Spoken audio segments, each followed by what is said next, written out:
Oke guys, welcome back to Daily Charting with Toshi, di mana kita akan daily chart your favorite cryptocurrencies. Oke, dalam 24 jam terakhir, cryptocurrency market meningkat tipis sebesar 0,03% di angka market cap di 915 miliar US dollars. Kita bisa lihat untuk Bitcoin dia meningkat sebesar 0,34% di angka 19.110. Jadi sepertinya Bitcoin berhasil mempertahankan harga di atas dari 19.055. That's good, ya. Lalu untuk Ethereum dia meningkat sebesar 0,82% di angka 1290. Ini seingat gue juga dia kayaknya mantul di daerah support, cuman gue lupa angkanya berapa, ya. Lalu untuk BNB dia terkoreksi sekitar setengah persenan. XRP terkoreksi sebesar 1,33%. Dan untuk Cardano, ini lagi-lagi Cardano drop dengan signifikan sebesar 2,75%. Jadi secara price action quite messy ya untuk Cardano. Lalu untuk Solana dia kurang lebih 2,5% terkoreksi dan Dogecoin meningkat sebesar 0,26%. Nah, jadi overall mix ya, ada beberapa yang perform really bad, ya yang nggak really bad lah, kind of bad, dan ada beberapa yang oke seperti Ethereum dan Bitcoin. Nah, seperti yang kita tahu, kemarin ada dua data penting dari US. Nah, yang mengagetkan adalah data dua ini sebenarnya menunjukkan ini memperkuat dolar ya. Yang pertama initial jobless claim, dia lumayan jauh di bawah dari forecast ya. Forecast itu di 230.000. Faktanya 215.000. 214.000 ya. Artinya ini better than expected untuk USD. Nah, malamnya ya jam 9 kita bisa lihat existing home sales juga dia lebih bagus daripada ekspektasi untuk USD ya. Jadi 4,71 di atas dari forecast 4,70. Artinya apa? Artinya dua data ini nggak bagus untuk kripto ya, alias bagus untuk USD. Tetapi bisa dibilang sedikit ketolong oleh ini Philadelphia Fed Manufacturing Index ya, dia signifikan di bawah daripada forecast. Nah, sepertinya bisa dibilang ini gue nggak nyangka juga, ternyata efeknya lumayan besar sampai bisa menahan dua data positif untuk USD. Jadi cenderung netral. Ya, karena kalau kita lihat di sini, untuk DXY-nya, dia bisa dibilang ada sedikit pergerakan peningkatan kemarin, tapi nggak very significant. Ya, jadi jujurnya kaget juga gua. Ini lumayan bisa nahan demand dari ya bukan demand dari Bitcoin, tapi bisa nahan dari peningkatan USD. Oke, ini untuk yang kemarin. Untuk hari ini kita bisa lihat sebenarnya nggak ada data yang ekstrim penting ya. Kita coba cek di sini. Kita bisa lihat rata-rata bintang 2 dan nggak ada US ya. Satu-satunya US paling FOMC member William Speaks di sini jam 8. Kalau mau dengar boleh. Ya, kalau dia mungkin ngomongin soal inflasi dan lain-lain mungkin bisa ngaruh ke market, tapi ya kita bisa lihat lah cenderung bintang 2.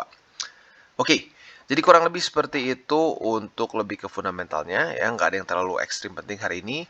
Kemarin jujurnya lumayan terselamatkan sama data yang Philadelphia ya. Oke, nah sekarang kita akan geser lagi ke Bitcoin. Seperti yang kita bisa lihat, ternyata dia berhasil mempertahankan 19.055 ya. Nah, sekarang kita bisa lihat bahwa dia mulai sedikit naik. Nah, jadi in theory lu sebenarnya sudah bisa buka posisi long di 19.055 kalau lu mau ya. Tapi lagi-lagi itu buat di belakang lah ya, pembahasan di belakang. Sekarang lebih ke PR dulu. PR-nya masih sama jujurnya ya, kan kemarin ada PR tambahan. PR tambahannya bertahan di atas dari 19.055 ya. Karena kita bisa lihat di sini sudah berapa kali nih ya, 1 2 3 4 5 6 7 8 8 kali menjadi support bagi Bitcoin. Nah, maka dari itu ya berhasil lah satu. Tetapi PR yang lebih besarnya adalah 19.200, di mana kita tahu itu harus diselesaikan secepat mungkin ya, karena ini sudah mau akhir minggu. Karena kalau sampai akhir minggu dia close di bawah dari 19.200, kita tahu bahwa PR long termnya berantakan. Ya, kita harus geser ke indeks. Nah, jadi jebol ke bawah. Lagi-lagi PR daily dan weekly sebenarnya sama-sama 19.200 tapi beda TF aja ya. Yang 19.200 untuk weekly ya otomatis dalam 3 hari ke depan ya, atau lebih tepatnya 2 hari lebih 21 jam. Oke, jadi kurang lebih seperti itu untuk Bitcoin secara short term dan long termnya rada-rada mirip, bedanya cuma di TF aja, sama-sama 19.200. Nah, untuk yang long term kita tahu ada PR tambahan yaitu MA20. Kita tahu MA20 ini adalah salah satu komponen dari bull support band ya. Nah, apabila sudah mulai kena, itu adalah pertanda bahwa Bitcoin seperti menunjukkan ingin berganti musim kesannya ya, dari musim bear ya menjadi musim bull. Nah, lagi-lagi seperti yang gue bilang, bull support band ini adalah salah satu indikator yang paling gue suka pakai untuk menunjukkan kita dalam kondisi bear market atau bull market. Nah, kita di bawah dari MA20. MA20 adalah salah satu komponen dari bull support band. Itu menunjukkan jelas bahwa kita masih dalam kondisi bear market ya. Nah, apabila dia sudah mulai retest dan tembus, itu jadi sangat menarik ya, karena kalau kita bisa lihat di siklus-siklus sebelumnya ya, kalau mau lihat di video-video gue dulu, gue udah sering bahas, apabila dia sudah mulai retest, dia reclaim dan juga bisa dibilang dia mantul di bull support band, itu biasa pertanda mulainya dari satu bull market. Jadi lagi-lagi kalau udah mulai kena 20 di sini mulai bikin tegang ya. Oke, nah kurang lebih seperti itu untuk Bitcoin. Sekarang kita akan lihat indeks dolar ya, seperti yang tadi kita sudah sedikit sneak peek di depan. Dia bisa dibilang kemarin dropnya lumayan signifikan ya saat keluar berita ini. Berita awal itu ini ya, data si kita lihat kita lihat kemarin di sini data initial jobless claim ya, initial jobless claim keluar awal dan itu membuat market sedikit ya shaky lah kesannya. Nah, tetapi karena yang Philadelphia ini jujurnya ya dengan ya signifikan sih worse than expected-nya. Di sini ekspektasinya minus 5, ini jadi minus 8,7. Ya, jadi ini menyelamatkan lah indeks dolar yang tadinya cenderung menguat malah jadi drop lagi ya. Oke. Nah, tentunya ini juga sedikit ngaruh ke Nasdaq dan lain-lain. Tetapi kalau kita bisa lihat nggak sebagus Bitcoin ya. Nah, jadi kurang lebih seperti itu secara makronya. Lagi-lagi harapan kita yang paling besar adalah di XY bisa secepat mungkin drop ya di bawah dari MA20 dan juga drop di bawah dari 112. Oke, sebelum kita masuk ke buy limit, seperti biasa gue ingin ingatkan dulu bahwa DCWT ini bukanlah financial advice. Ya, tujuannya untuk edukasi dan membiasakan para subscriber gue untuk lebih mengerti charting. Dan yang kedua adalah bagaimana cara untuk mendukung TCI. Ada banyak. Lo bisa like our video, bisa juga share our video, atau bisa juga lo menggunakan link referral kita di bawah. Oke, sebelum kita lanjut, kita akan dengar dulu pesan-pesan dari sponsor kita pada hari ini. Oke, today's video is brought to you by Binance. Di mana kita bisa lihat di sini Binance sedang ada Oktober Referral. Kita berkesempatan untuk mendapatkan 10 BUSD dengan cara mengundang 10 teman kita. Bagaimana cara kerjanya? Langsung kita bahas. Jadi kampanye referral kedua untuk bulan Oktober ini telah hadir. Ajak teman atau komunitasmu untuk bergabung dengan Binance dan dapatkan kesempatan untuk memenangkan hadiah total 6.000 BUSD. Periode kampanye berlangsung dari tanggal 15 Oktober sampai tanggal 31. Jadi kalian masih ada waktu ya. Bagaimana cara ikutannya? Yang pertama, kalian harus mengirimkan ID Binance kalian ke formulir survei. Ini nanti gua akan taruh di bawah atau kalian masuk ke Binance juga bisa ya. Dan yang kedua, semua yang mereferalkan atau referee harus menyelesaikan proses pendaftaran untuk dihitung dan akan dihargai masing-masing 1 BUSD. Dan setiap referral hanya berhak mendapatkan maksimum 10 BUSD. Ya, jadi contoh kasusnya seperti ini. Andaikan user A berhasil membawa 10 orang, dia akan mendapatkan 10 BUSD. B mendapatkan 5 orang, dia akan mendapatkan 5 BUSD. User C hanya bisa membawa 1 orang, dia akan mendapatkan 1 BUSD. Tapi apabila si D membawa 20 orang, tetap maksimumnya di 10 BUSD. Ya. Jadi kurang lebih seperti itu, bisa dibilang cukup straightforward. Bagi lo yang tertarik, ayo kejar karena masih ada waktu lumayan nih untuk bisa mengikuti program ini karena akan berakhir di akhir bulan. Oke, dan yang pertama kita akan ke Bitcoin. Ya, seperti pembahasan kita kemarin, ini sudah terjadi retest pertama ya. Dan hari ini sudah terjadi retest kedua di 19.055. Karena kalau kita lihat di sini lowest point-nya di 18.998 ya. Nah, tetapi buat lu yang mungkin ketinggalan posisi long, nggak apa-apa, bisa tetap pending order sekarang di 19.055 untuk posisi long di Bitcoin, ya. Tentunya target TP-nya ada dua seperti pembahasan kemarin juga. Target TP yang lebih konservatif yaitu di 19.226. Nah, untuk yang lebih besar ya atau lebih agresif bisa pertimbangkan TP-nya di MA20 yang ada di 19.395 atau biar lebih gampang dibuletin aja ke 19.400 ya. Jadi kurang lebih seperti itu untuk posisi long dari Bitcoin.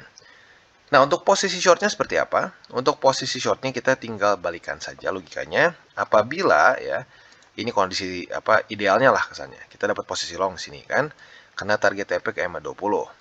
Dia retest 1, retest 2. Nah, silahkan lu buka posisi short di EMA 20. Target TP-nya juga tinggal dibagi jadi 2. Ya, yang lebih konservatif bisa di 19.226. Dan buat yang lebih agresif bisa pertimbangkan TP-nya di 19.055. Ya. Jadi kurang lebih seperti itu untuk posisi long dan short untuk Bitcoin.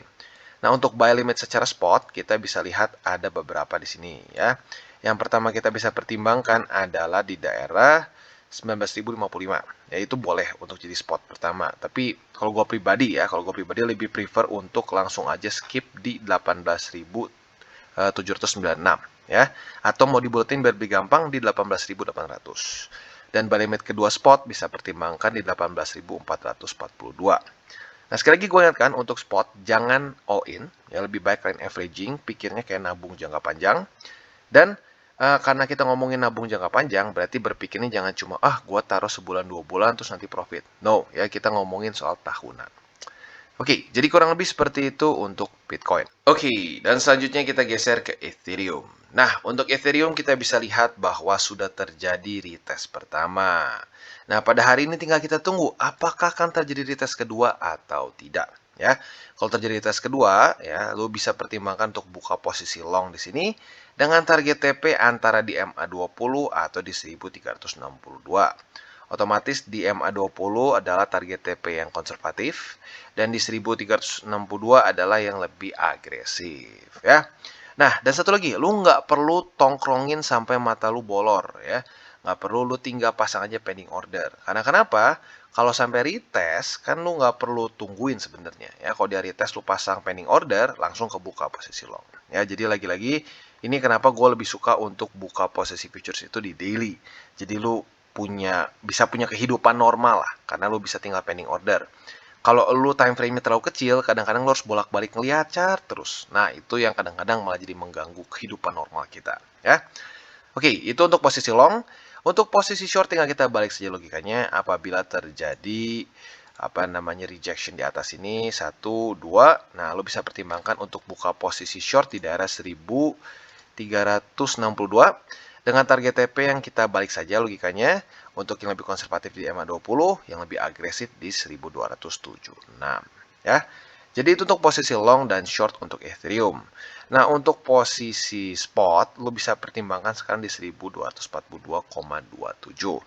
Lagi-lagi gue tidak sarankan all in ya, gue lebih menyarankan untuk averaging saja. Dan buat lo yang mungkin sudah beberapa kali di daerah sini ya, walaupun sebenarnya paling cuma 2 kali ya maksimum. Jadi ya rata-rata sih kayaknya mungkin belum punya di daerah sini. Jadi buat lo yang pertimbangkan yang pengen punya Ethereum ya di daerah yang cukup bagus secara support ya, in theory this is quite good ya 1242. Oke, dan sekarang kita masuk ke Atom. Nah, untuk Atom ini kita bisa lihat bahwa dia sekarang masuk ke dalam satu price range yang cukup unik ya. Karena kalau kita lihat kemarin dia jelas dia breakdown ya. Dia jebol dari 11,74 dan melakukan retest pertama di sini. Nah, tetapi di waktu bersamaan juga kita bisa lihat bahwa struktur yang baru terbentuk pada tanggal 13 dan 14 Oktober kemarin juga ternyata cukup kuat menjadi support ya. Dan kalau ada yang nanya, "Bang, kenapa lu lebih tim body?" Karena ada dua nih. Ada orang yang suka ngelihat wick, ada orang yang lebih suka ngelihat body. Gue pribadi lebih suka ngelihat body karena kalau kita lihat di sini, body menurut gue lebih reliable untuk menjadi struktur. Berkali-kali close body itu menjadi satu support dan resisten. Untuk hari ini juga kita bisa lihat dengan jelas dropnya dari Cosmos ini juga stop di daerah sini ya, di daerah struktur support sebelumnya. Nah, jadi arguably di sini kita bisa buka antara dua posisi ini ya. Jadi kalau untuk long sebenarnya udah bisa dibuka karena sudah terjadi retest pertama kemarin dan hari ini. Jadi posisi long pertama yang lo bisa pertimbangkan adalah di $11 lebih 31 sen. Nah, tentunya bisa tinggal lo pending order aja ya. Nah, target TP-nya di mana? Jelas target TP-nya adalah di $11 lebih 74 sen ya. Dan selanjutnya untuk posisi short. Posisi short juga enak, tinggal kita tunggu pending order aja ya. Jadi lu bisa pending order di $11 lebih 74 sen. Dua-duanya udah bisa untuk kita buka posisi karena sudah terjadi retest 1 dan retest ya sama-sama terjadi retest 1 kemarin ya, atas dan bawah. Oke, jadi kurang lebih seperti itu. Paling idealnya seperti apa? Paling idealnya adalah kita dapat posisi long di sini, karena target TP di sini Nah, ini langsung jadi retest kedua dan kita buka short lagi ya. Nah, jadi lagi-lagi dalam keadaan market yang cenderung flat pun, kalau kita ngerti ya support dan resisten, kita baca TA-nya lumayan lah, nggak usah terlalu ekstrim ya, karena ini lagi-lagi simple TA-nya, lu bisa profit ya. Nah, jadi itu untuk posisi long dan short terdekat.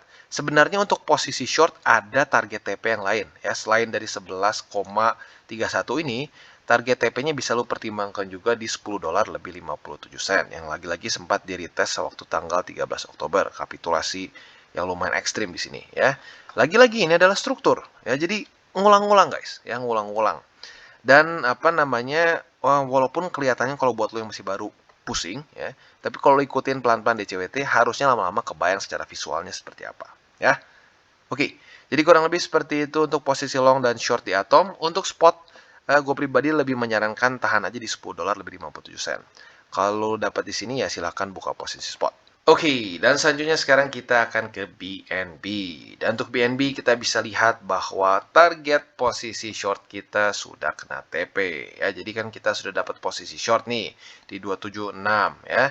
Nah, target TP konservatifnya di 268. Jadi buat kalian yang konservatif harusnya sudah dalam keadaan profit nyaris 3% kayaknya ya.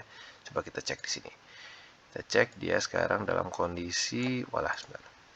Dia dalam kondisi nyaris ya 2,92%. Nah, lumayan. Nah, buat kalian yang lebih agresif ya, tentunya tetap bisa tunggu di 263,6. Lagi-lagi ini adalah satu struktur yang cukup bagus karena ini adalah summer low 2021 ya.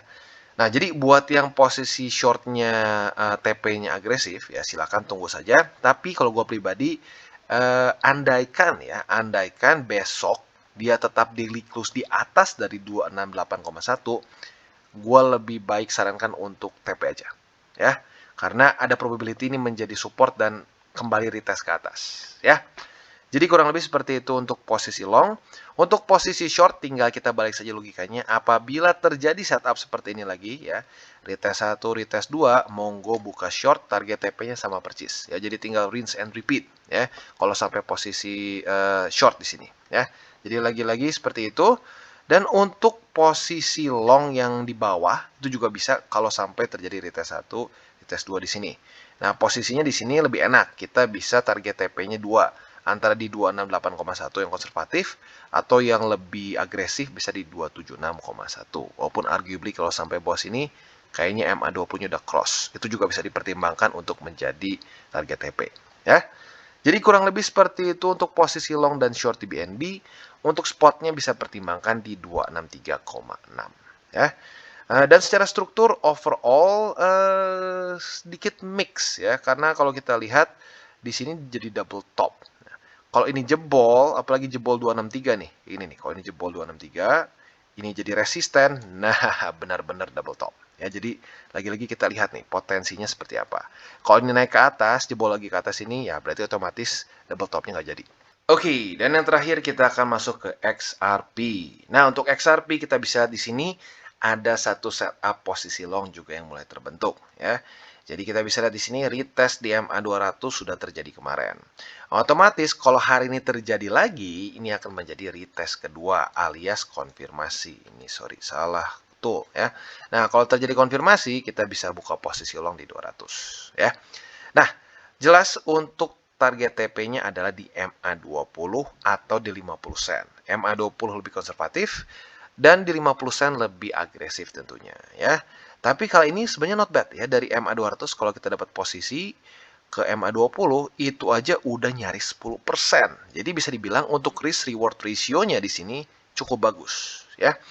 Nah, jadi kurang lebih seperti itu untuk posisi long di XRP ya. Lagi-lagi target TP seperti yang gue bahas tadi antara dua ini.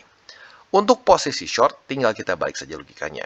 Tapi kalau di sini kondisinya karena MA20-nya cukup jauh, kita bisa pertimbangkan MA20 ini juga untuk sebagai tempat buka posisi short.